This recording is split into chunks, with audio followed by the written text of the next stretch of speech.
গত ১ ডিসেম্বর থেকে ডায়মন্ড হারবার লোকসভা কেন্দ্রে শুরু হয়েছে সেবাশ্রয় 2 শিবির। দ্বিতীয় পর্যায়ের এই কর্মসূচি শুরু হয়েছিল মহেশতলা থেকে, তারপর মেটিয়াবুরুজ বজবজ বিধানসভার পর এখন বিষ্ণুপুর বিধানসভায় চলছে সেবাশ্রয় ক্যাম্প। ১৪৬ বিষ্ণুপুর বিধানসভার ঠাকুরপুকুর মহেশতলা ব্লকের অন্তর্গত রসপুঞ্জ পিকে হাইস্কুল মাঠে ২২ ডিসেম্বর থেকে শুরু হয় সেবাশ্রয় দ্বিতীয় মডেল ক্যাম্প স্বাস্থ্য শিবিরের উদ্বোধন করেছিলেন পশ্চিমবঙ্গ সরকারের পরিবহন দপ্তরের রাষ্ট্রীয় মন্ত্রী দিলীপ মণ্ডল। ব্লকে মোট একটি মডেল ক্যাম্প ও প্রায় ১৩টি মিনি ক্যাম্প চলছে। ঠিক সেই মতো আশুতি ওয়ানের সেবাশ্রয় দ্বিতীয় স্বাস্থ্য শিবির পরিদর্শনে এলেন মন্ত্রী দিলীপ মণ্ডল। নিজে খতিয়ে দেখেন সমস্ত আয়োজন, শিবিরে সাধারণ মানুষের সঙ্গে কথা বলা ও চিকিৎসকদেরকে গোলাপ ফুল দিয়ে সংবর্ধনা জানান মন্ত্রী। পঞ্চায়েত প্রধান পার্থ কয়াল, পশ্চিমবঙ্গ সরকারের পরিবহন দপ্তরের রাষ্ট্রীয় মন্ত্রী দিলীপ মণ্ডল ওসি রূপম ভট্টাচার্যকে ফুল ও মোমেন্ট দিয়ে সম্মান জ্ঞাপন করেন। পঞ্চায়েত প্রধান বলেন, সেবাশ্রয় দ্বিতীয় শিবিরের আজ চতুর্থ দিনেও সাধারণ মানুষ আসছে চিকিৎসা করাতে। আমরা ভালোভাবে পরিষেবা দিতে পারছি। বিভিন্ন ধরনের রোগীর চিকিৎসার পাশাপাশি বিনামূল্যে ঔষধ বিতরণ করা হচ্ছে। গুরুতর অসুস্থ রোগীদের রেফার করা হচ্ছে মডেল ক্যাম্পে, যাতে তারা সুচিকিৎসা পায়।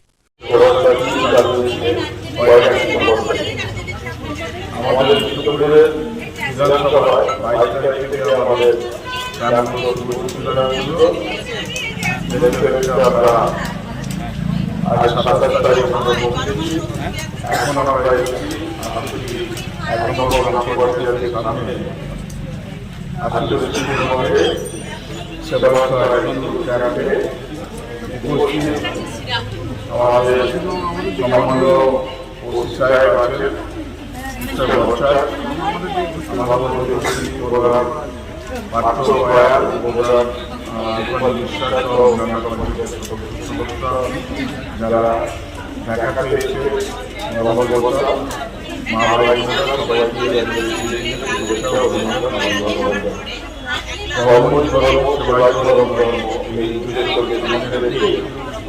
আমরা একদিকে আমরা গল্প করছি, উন্নয়ন করছি, সারা সেবা মানুষের জন্য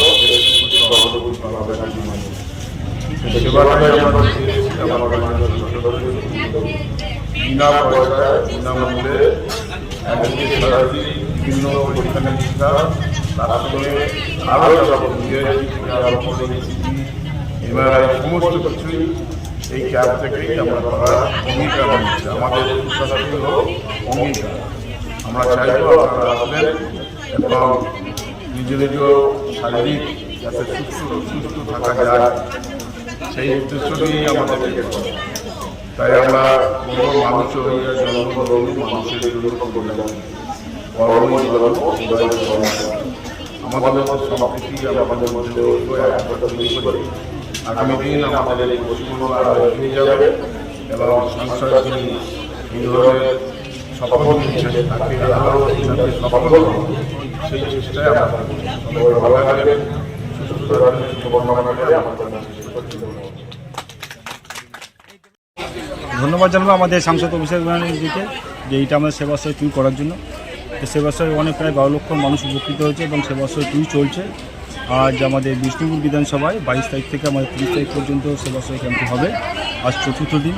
এই চতুর্থ দিনে আমাদের রাজ্য সরকারের পরিবহন দপ্তরের রাষ্ট্রমন্ত্রী দিলীপ মণ্ডল মহাশয় আমাদের ক্যাম্প পরিদর্শন করেছেন এবং সমস্ত ডাক্তার, নার্স এবং সমস্ত ভলেন্টিয়ার সবাইকে সম্বোধন করেছেন এবং ওনার উপস্থিতি আমাদের খুবই ভালো লেগেছে। আর এই ক্যাম্পে যেসব মানুষ উপকৃত হচ্ছে প্রায় পার ডে আমাদের 300-308 থেকে উপকৃত হচ্ছিল। এখান থেকে যে ক্রিটিক্যাল পেশেন্টগুলো হচ্ছে আমরা মেগা ক্যাম্পে পাঠাচ্ছি, যেটা আমাদের রসপুঞ্জ পিকে স্কুলে হয়েছে। ওখান থেকে অনেক পেশেন্ট আছে যারা ইউএসজি, সিটি স্ক্যান থেকে আরম্ভ করে ব্লাড টেস্ট প্রচুর পাচ্ছে এবং ওখান থেকে আরও কিছু প্রবলেম হলে এগুলো হসপিটালে খরচ করছে এবং গতকালকে আমাদের দুজনকে হসপিটালাইজ করেছে। এই জন্য আবার ধন্যবাদ জানাবো আমাদের সাংসদ অভিষেক ব্যানার্জিকে এই সেবাশ্রয় 2 করার জন্য। আগামী দিনে আরও এর ভালোবাসা সাধারণ মানুষ করতে পারে। প্রচুর মানুষ আছে, প্রায় 4 দিনে প্রচুর মানুষ হয়েছে এবং খুব ভালো সেবা পাচ্ছে। প্রত্যেক ডক্টরের কাছে পয়সা নিচ্ছে, দেশের কাছে ওষুধ পাচ্ছে এবং তারা খুব ভালো উপকৃত হচ্ছে। এই জন্য মানুষের ভালো হচ্ছে। বহু ক্রিটিক্যাল পেশেন্ট আসছে, একদম প্রচুর ক্রিটিক্যাল পেশেন্ট আসছে, যেগুলো এখানে সম্ভব নয় সেটা আমাদের রসপুঞ্জ মেগা ক্যাম্পে পাঠিয়ে দিচ্ছে। ওখান থেকে তারা বিভিন্ন রকম টেস্ট করে বা হসপিটালাইজও করছে। তারা বিনা পয়সায় ওষুধও দেওয়া হচ্ছে, বিনা পয়সা ওষুধ দেওয়া হচ্ছে, বিনা পয়সা সমস্ত কিছু টেস্ট করা হচ্ছে। আবার ধন্যবাদ জানাই আমার সাংসদ আগামী দিনে আরও এগিয়ে চলি। আমার সঙ্গে আছি সেবাশ্রয় টু, সেবাশ্রয় থ্রিও যাবে। আপনার নাম? আমার নাম পার্থ কায়েত, ঠাকুরপুর মস্তদা এবং যুব সংগঠন সভাপতি ও বর্তমানে